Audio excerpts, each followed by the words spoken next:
Bien, buenos días chicos, perdón que no esté ahí porque tengo rotación y no creo que alcance, pero bueno, voy a hacer la exposición. En este caso me tocó osteoartritis o también se le llama como osteoartrosis o solo artrosis. En este caso va a ser una enfermedad articular que va a ser discapacitante y va a estar caracterizado por la degeneración del complejo articular. El complejo articular va a estar conformado por el cartílago articular, el hueso subcondral y el sinovial. Bueno, ah, cosas relevantes es el trastorno articular más común y aumenta con la edad, más de 50 años y va a ser más predisponente en mujeres que en varones.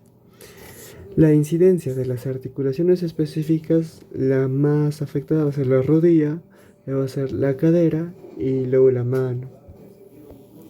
En cuanto a etiología, vamos a tener más que nada factores de riesgo modificables y factores de riesgo no modificables.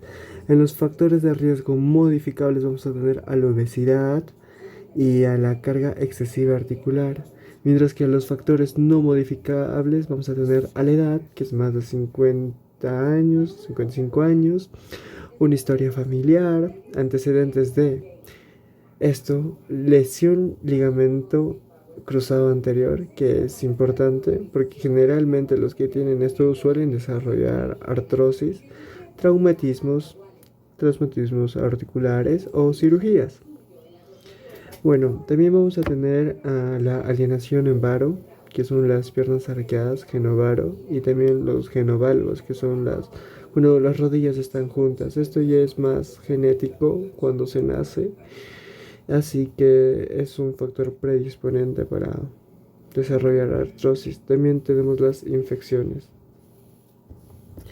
Vamos a tener una clasificación que va a ser según la causa subyacente. Entonces vamos a tener una osteoartrosis idiopática y una osteoartrosis secundaria. La idiopática no vamos a tener una causa identificable. Más o menos se estima que está relacionada a factores genéticos, pero hasta ahora no hay nada comprobado. Puede ser localizada o generalizada. Mientras que la secundaria, bueno, va a ser según una causa subyacente, ¿no? Como la hemocromatosis, la enfermedad de Wilson, el síndrome de Ehlers-Danlos, diabetes mellitus o traumatismos articulares. En cuanto a la clínica, vamos a resaltar que el dolor va a ser durante o después del esfuerzo, por ejemplo, al finalizar el día, ¿no? Y se alivia con el descanso. Vamos a tener dolor en la flexión y en la extensión. Vamos a tener también rigidez articular, que va a hacer que la función articular se vea disminuida. La rigidez articular se puede presentar matutinamente, pero va a durar menos de 30 minutos. Las articulaciones afectadas van a tener una presentación de forma asimétrica, no como la artritis reumatoide, que la afectación articular es simétrica.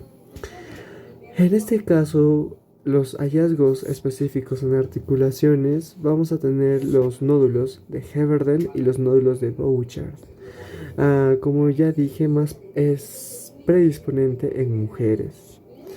Y bueno, esto va a afectar a la articulación interfalángica distal y a la proximal en caso del Bouchard.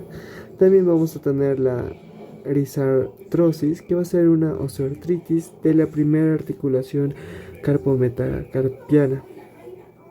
Y vamos a tener también el ius rigidus, que va a ser una osteoartritis de la primera articulación metatarsofalangica.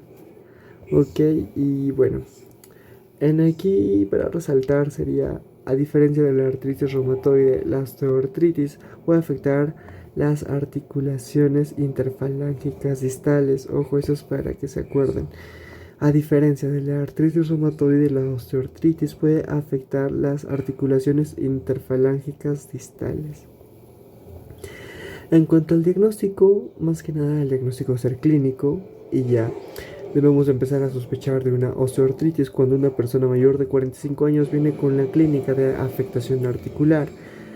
Bueno, en este caso no va a haber criterios específicos como tal para hacer un diagnóstico de osteoartritis. Entonces es clínico, pero podemos tener ayuda de imagenología. Como primera línea vamos a tener a la radiografía simple de las articulaciones.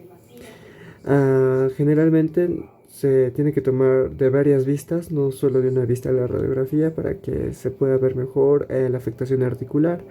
Vamos a tener, entre lo más característico de los hallazgos, estrechamiento irregular del espacio articular, esclerosis subcondral, osteofitos y quiste subcondral. Ojo, como ya vuelvo a mencionar, la osteoartritis suele diagnosticarse basándose en la historia clínica del paciente y la presencia de características clínicas típicas. Los signos radiográficos a menudo no se correlacionan con los síntomas informados por el paciente o los hallazgos clínicos. Por lo tanto, se suele utilizar imágenes para respaldar el diagnóstico. Y bueno, ya llegando casi al final, vamos a ver el tratamiento. El Colegio Americano de Reumatología, la ACR, tiene unas pautas consistentes. Vamos a tener un enfoque gradual.